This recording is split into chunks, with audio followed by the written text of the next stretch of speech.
Hello guys, welcome back. So in today's video I will be walking you through the process of retrieving column names or field names from a BigQuery table. So let's get to it.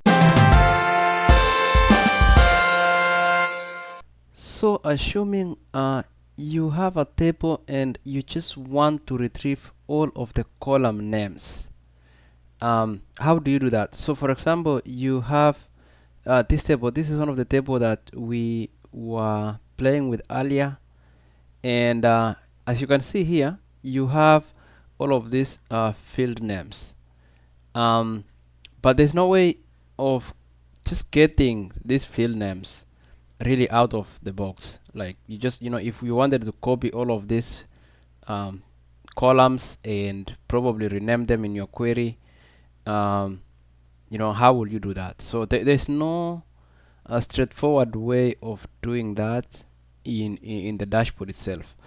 So in this video I will be walking you through the process or a query really on how to get the field names from a BigQuery table. So I have the query written right here, and basically in BigQuery we have a information schema, and this information schema is really a schema in BigQuery that holds fields for all of the metadata for your objects in BigQuery.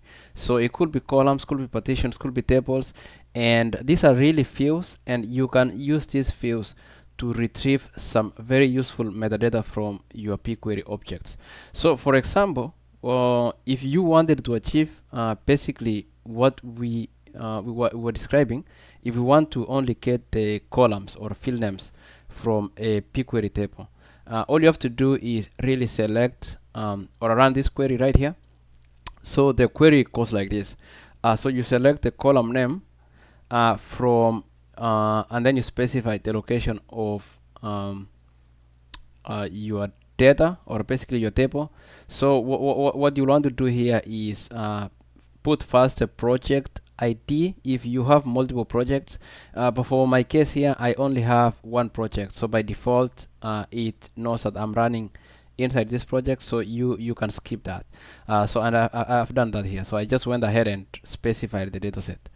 And then what you want to do right after that is the information schema. So this is the schema in BigQuery that contains the fields where the metadata for your objects are located. So so just put the information schema here and then dot column. So that means that we are interested in columns.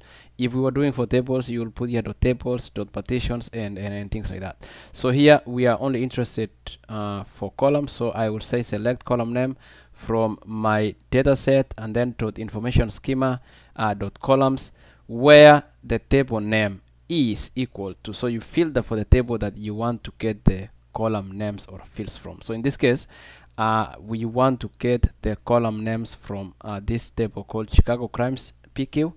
So you just put it right here, and basically you run it. So once you run this, you will get the field names. So right here we have our field names available, and from here you can go ahead and probably just copy this into a clipboard and transfer them over to your editor and start using them.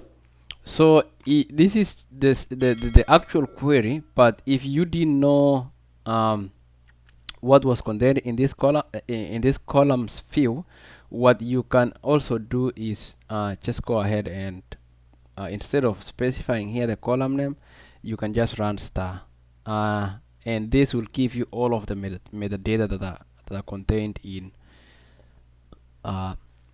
this field. So you can see that this is our project ID, this is our schema, and this is our table name, which is what we put right here, and then the column name. This is the field that we were retrieving for that query.